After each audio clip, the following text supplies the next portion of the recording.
All right. Week six. We're going to be talking about love.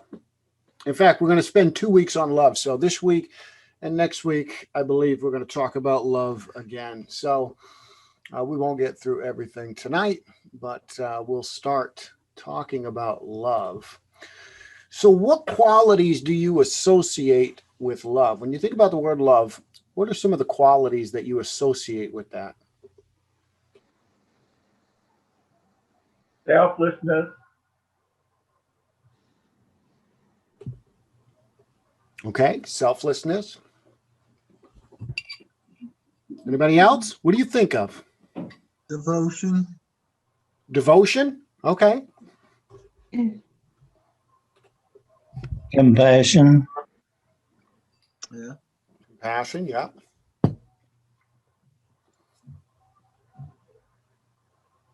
On 1 Corinthians 13 talks about being patient and kind and long-suffering. And Okay. What about the world? What about the world in general? If you were to guess, or maybe you've had conversations with people, when the world hears the word love, just kind of generally speaking, what do you think comes to mind for a lot of people? The physical. romance, something. Physical, romance, yeah. I love Jello, or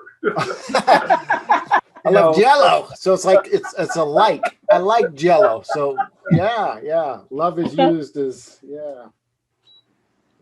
That's right.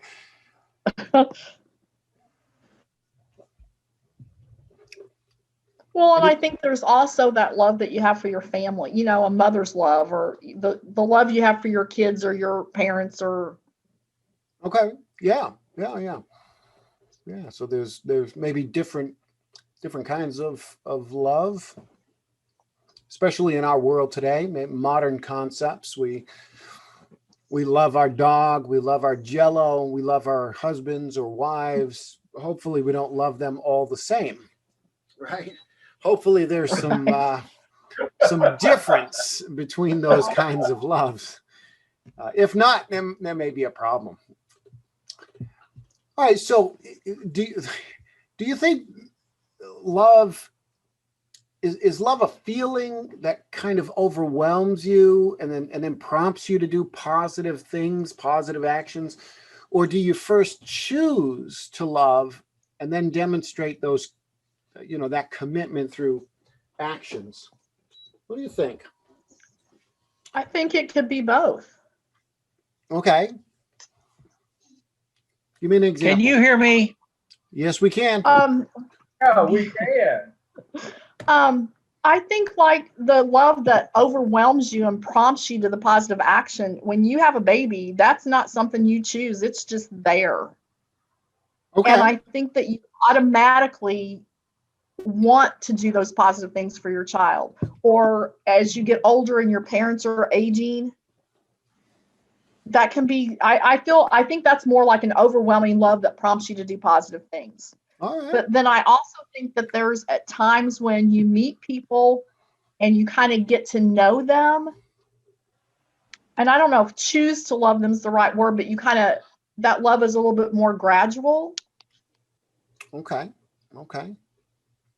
Anybody else want to jump in on that second question? Well, love covers a multitude of meanings. Right. It can go from you love your puppy, to you love your wife. It's love, but it's not the same love. And the word love just means so many different things. Absolutely. All right. Somebody want to read 1 Corinthians 13 verses 4 through 8 for us? Can I get a volunteer? Who would like to do that? I'll read it. I think Tim said it first. I'll get you next, Mike. Okay. Okay. 1 Corinthians 13, 4 through 8. Love is patient and kind. Love does not envy or boast. It is not arrogant or rude. It does not insist on its own way. It is not irritable or resentful. It does not rejoice at wrongdoing, but rejoices with the truth. Love bears all things, believes all things, hopes all things, endures all things. Love never ends. As for prophecies, they will pass away. As for tongues, they will cease. As for knowledge, it will pass away. All right. So what qualities does love have according to the Apostle Paul here? What are some of the qualities? Pick one and kind of mention it. We can go around.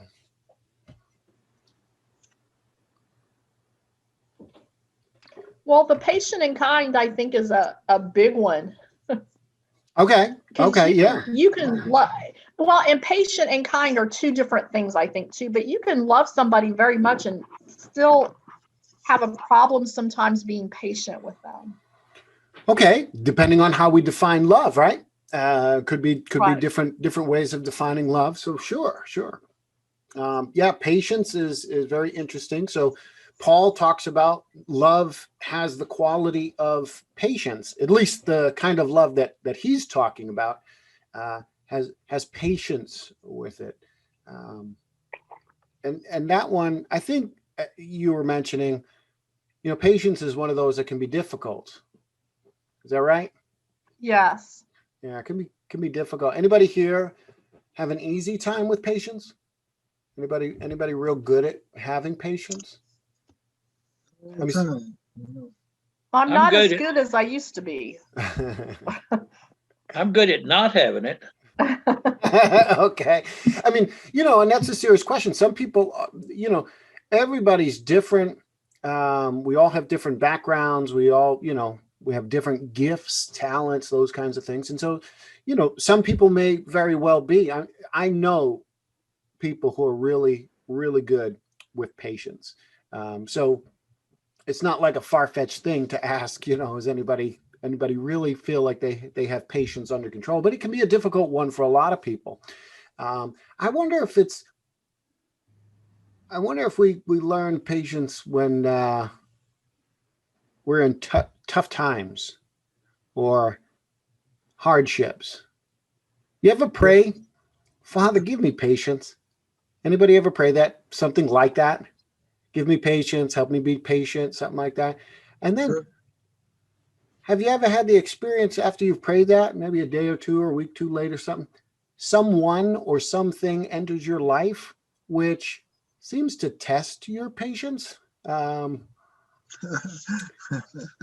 tends to happen to me. Somebody once said, be careful what you pray for. You might just get it. And, praying for patience, it's a good thing to pray for. We're meant to be patient and all that. But the way God works is a lot of times he will bring in our lives people or situations that help us to grow and mature in our patience. We may not like it, but a lot of times that's my experience anyways. Others may have different experiences, but somebody else mentioned pull something out of here. One of the qualities that Paul talks about as that love has, this kind of love he's talking about. What else? I think it believes all things is a really good one. I mean, they're all right. Oh, sure. There's negatives there too, but believes all things. What do you think it means? It believes all things. I think it always looks for the best in someone, even someone that's that's coming to the Lord, or someone that believes something that that's really wrong to you, that you still believe that person will change. That there's a never-ending belief for the church. It could go on infinitum. So in some ways, you almost seem to be connecting it with hopes all things as well. So believes all things, Yeah. hopes all things. They're kind of connected in your mind. Is that what you think? Yeah. Okay. Uh-huh. Yeah. All right. Somebody else. One more. Something else in the text that for a quality of love? Well, go ahead. I said, go ahead first. I like that it does not rejoice at wrongdoing. Huh? What do you explain that? Pull that out a little bit. Tease that out. What do you think he's saying? Well, you know, sometimes we really, speaking generally, we like to be right. We like to sometimes have something over on somebody else. And now I hate to say it. I mean, sometimes, I mean, we see in the world that it rejoices when others goof up. Yeah. Yeah. And, you know, kick people when they're down. Right. Well, right. you know, right now with politics the way it is very difficult to listen to people that you disagree with and have patience, Right. and you know, and want to be kind. You don't want to just knock them off their perch, but you know, you don't want to be arrogant or rude or whatever. You know, it's you could just look. I was just looking at this. Every one of them fits right in there in that category. Irritable, resentful, have it in your head that they're doing wrong no matter what. You know, it's not what I think, so they're wrong. And you know, the whole thing just fits. All of it just fits right in there. Yeah. Yeah. Absolutely. Absolutely. These can be Facebook and social media have certainly not been places of flourishing biblical love. You know, it's complete opposite of that. And you know, without getting into all these things, the algorithms are designed to do that. They want interaction. The computer software wants you to interact, and what gets the most interaction are hateful comments and people being rude and all these other things. So yeah, would be very challenging in our day and age, especially the more that we are involved in social media, the harder. Would you say, do you think I'm right that if I say the more right. Yeah, the more we're involved with social media, the harder it is for us to exemplify 1 Corinthians 13, 4-8. That'd probably be a good true statement, right? Yeah, it's a struggle. Yes. It's a struggle. So let's ask this: which of these qualities do you feel you need to develop and demonstrate in your life?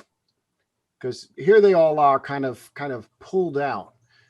Think about it for a moment, and I'd love for you to just kind of, you know, try to be honest here with everyone and yourself, and just say, which one do you think you need more work on? Which one of these qualities do you feel you need to develop? Well, I was just on this subject with my grandson not too long before this. That he calls me 3 times a week and talks about some of these things. And mine, I have to being irritable or resentful. One of the things he was struggling with that with his friends and how they perceive him. And I told him I've really had a problem on the phone with people I don't see, tech people. Occasionally, Oh yeah. I've worked with some Oriental people and people that I couldn't understand, and I did everything they told me to do, and they would get mad at me, and I'd get. And really, you know, I realized in talking to Timmy that I make excuse for that because it's anonymous. But he says, "But you're supposed to be good to all people," and that's the. I mean, that's yeah. the problem is anonymous people are people too, even if they're trying to. You know, I really have gotten mad Yeah. So I do being irritable, resentful. I didn't mean to go that long, but I just wanted to explain. No, it's fine. Yeah. Somebody else? I think bears all things Mm, can be a challenge. Raising kids and being it builds them with patience, but right. bearing all things through raising children, I can improve on that for sure. I think for me, as I'm looking at this list, I think it would be a toss up between patience and not irritable. I'm kind of in the realm with Mike a little bit there. And with you, Tim, children children can try your patience and I can become irritable, so it can be a struggle. So for me, it'd probably kind of be a toss up between probably two or three of those that I think, I need to work on. Anybody else before we move on? Well, there's one right there that does not insist on its own way. That's, we have it in our own mind. I'm right, and my way is right, and your way is wrong, and Yeah. it's just, whenever somebody says no, I'm not doing it that way, well, it's easy to get upset. Yeah, absolutely. And I think Paul would clarify, right? I mean, this is kind of a general statement here. We have to take it in light of what he says elsewhere and what the Bible says as a whole. This isn't talking about somebody wanting to do something wrong, either bad or wicked, or just the wrong thing to do, and somebody saying, "Oh yeah, I'm not going to insist on my own way. We'll ride off the cliff together. Yeah, let's do it." He's not talking about that kind of thing. So it can be real hard, especially when there's let's say there's two options on the table. Both are good, both are godly. It's just a choice of which direction to go, something along those lines. It can be real easy to insist on our own way. Like, my way's the best way, because I think it's the best way. So we need to go my way. So yeah, that can be a challenge. Definitely a challenge. All right. I heard of go ahead. I got something that fits right in there. There was a church in Oklahoma City that they wanted to enlarge their building because they didn't have enough places for people to sit. Mm-hmm. And their problem was the parking lot was too small. It wasn't that they didn't have enough room, but there was one elder that was insisting that we didn't need to build the building bigger. We needed a bigger parking lot. And he fought them tooth and toenail, but they finally decided they were going to enlarge the building. He led in the building of the building. It was, I know what's right, but if this is what we're going to do, I'm going to put my whole heart into it because that's what y'all want to do. Right. And that's hard to do. Sure. Yeah, absolutely. All right, Mike Heflin, you said you were going to read before. Are you still up to read? I sure will. Okay. Unless you give me 3 chapters. Well, you never know with me. I could give you a whole chapter or 2. It's not going to be that much. 1 Corinthians chapter 13, 1 through 3. So 1 Corinthians 13, 1 through 3. If I speak in tongues of men and of angels, but have not love, I am a noisy gong or a clanging cymbal. But if I have prophetic powers, and understand all mysteries and all knowledge, and if I have all faith, as also as so no as so as to remove mountains, but have no love, I am nothing. If I give away all I have, and if I deliver up my body to be burned, but have not love, I gain nothing. So, how could a person exercise spiritual gifts, personal sacrifice, service, even martyrdom, and yet have these things be counted as worthless? How could that be?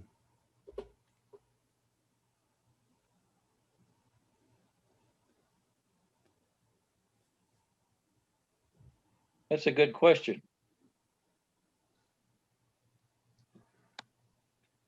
Well, what do you think? You chimed in. I haven't come up with a good answer yet. I said it's a good question. For some reason, I'm kind of thinking back to another week of study when we were talking about when you do some of what God wants you to do, but not all of what He wants you to do, it's really not acceptable to Him. That's right. That's right. Part obedience is not obedience. It's not partial obedience. It's disobedience, right? That was kind of that lesson there. Yeah, I mean that was with King Saul. That's right. That's right. Yeah. Somebody was paying attention. He gets a little gold star today on your chart. You guys think I'm joking? I have a little chart here with stars on. No.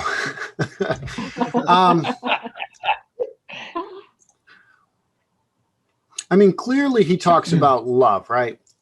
I mean, that's, if you just want to give the kind of the easy answer, it's love, right? How could a person exercise spiritual gifts, all these things, and yet it be counted as worthless? Well, it's because they don't have love. But, and that's true. That's what he says.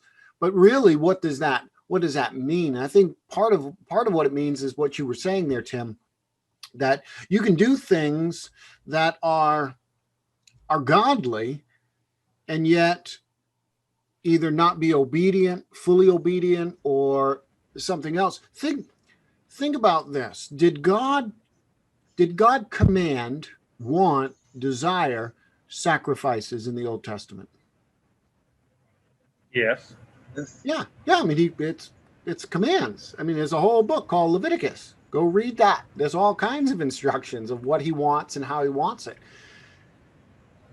But could a person offer sacrifice and yet not be acceptable to God? Yes. Yes, there were times when God said that your sacrifices are meaningless to me. That's right. That's right. In fact, there's one point in history where God says, I really wish somebody would have enough respect for me that they would shut the temple doors. Can you imagine that? God said that. That's in Malachi. Yeah, God said that. He said, shut the doors. I wish somebody would have enough respect that they should. He says, I'm not going to hear your prayers. Your sacrifices are junk to me. They're garbage. I will not accept them. All that kind of stuff. Why was that the case? We could say they didn't have love. That would be true. But why is that the case? What's going on? It would be the same thing that's going on. Yeah, it's your attitude. Absolutely, right? You're doing it with the wrong attitude. Either you're doing it as a checklist, like, oh, I'm just going to check off, I brought a burnt offering. Now I can go commit adultery. No big deal. Now I can go lie. Now I can go slander. Now I can go kill people. Now I can, you know what I mean? Like, I've checked it off. I did what you asked for. Now I'm on my way. Could we ever be in danger of doing something like that in our day and age with a worship service or something? Yeah. Yeah. Could we like go and eat the Lord's Supper and do all the proper acts of worship on Sunday morning and give and all that, and yet not be acceptable to God? Oh, sure. Yeah, absolutely. Sunday morning prayer warrior, and the rest of the week, awful. Right, right. We can do these things, and I think when we look at this stuff as well, part of it could be, as Paul, you were saying, it's attitude, and of course there's different elements to attitude. It could be just, I'm going to check the box kind of thing. I'm going to do this. The other could be doing it with selfish motives. Could we do these things that Paul lists with selfish motives? Sure. Yeah, I mean, speaking in tongues, right? They did that in the first century. Have prophetic powers, utter mysteries, all these kinds of things, do miraculous things, give my body to be burned, all that kind of stuff, but do it for self-promotion. Do it for, look at me, look at how wonderful I am. So we can do it with selfish motives. We can do it with the wrong motives. We can do it half-hearted or partial or checking boxes or all those kinds of things. We can also do it just for our own glory. That's right. That's right. For our own glory. We could do it with grumbling, couldn't we? Can you imagine somebody giving some money on Sunday morning? Let's say they're giving some money on Sunday morning and actually despising it in their hearts. Could you imagine somebody possibly doing it, like hate doing it, like, ugh? I think I could imagine somebody doing that. I think I could imagine somebody going to the worship service grudgingly too. Couldn't you? Imagine somebody going to go to Sunday morning worship. I can't believe I have to come to this place. Ugh, let's get this over with. This guy preaches forever. When is he going to be quiet and sit down? It could, all of this is, I think, very relevant.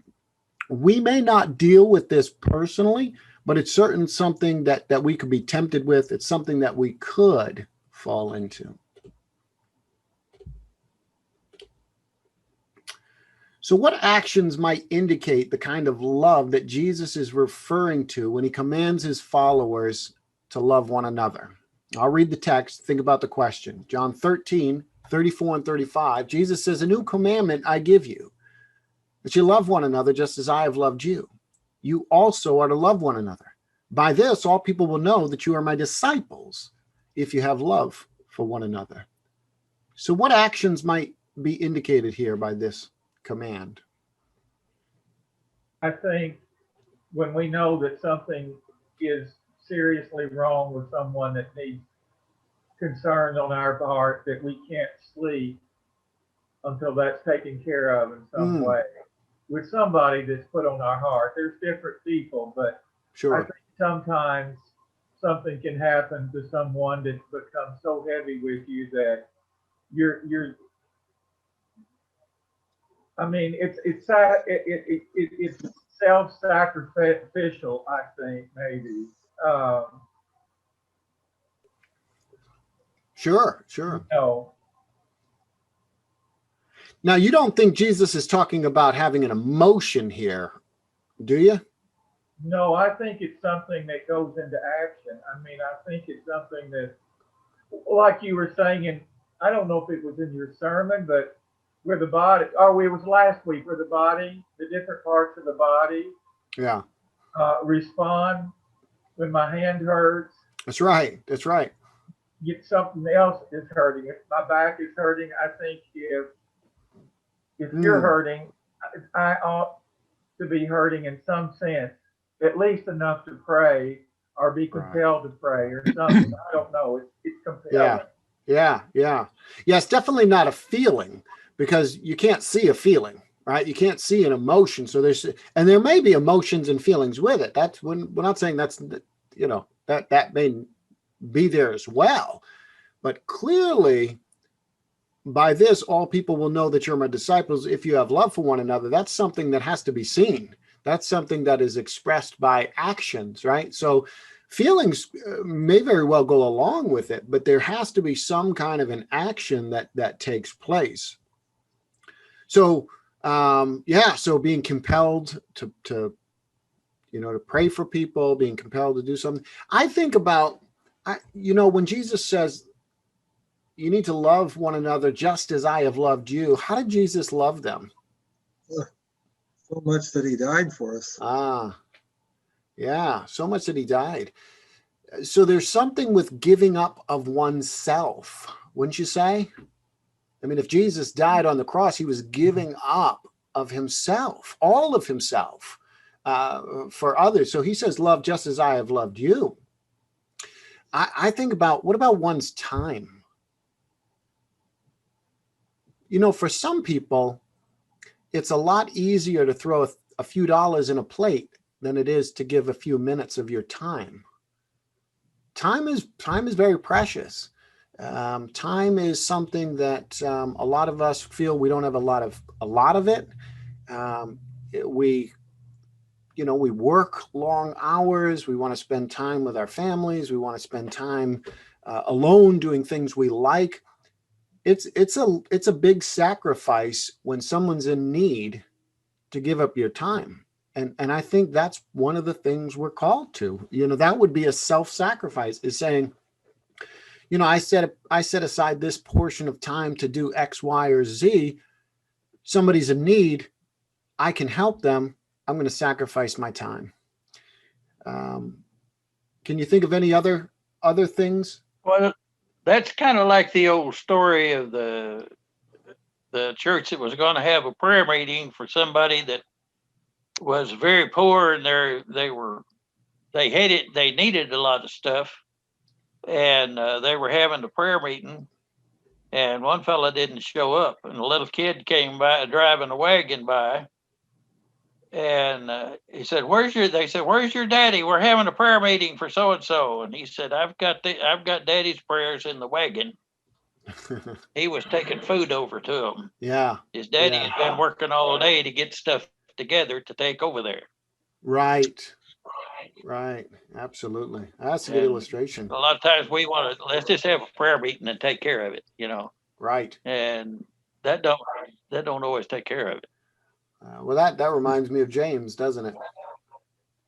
Somebody's hungry or cold, and you say, "Oh, I pray that you're filled. I pray that you're warm," and then off you go, instead of, if you have the ability, providing for their needs. So yeah, I mean, I think giving of time, giving of possessions as part of that illustration there, showing hospitality. All of those I think would be contained in what he's talking about here. So here's our homework question for you to think about, for all of us to think about this week. How can we grow in our love for God and others this week? What's something that we can do? What's one thing or one area that we can kind of grow in? Maybe there's something we could do this week to show and express our love and try to grow in our love for God and for others. All right. Any last thoughts, comments, questions, concerns before we have a time of prayer?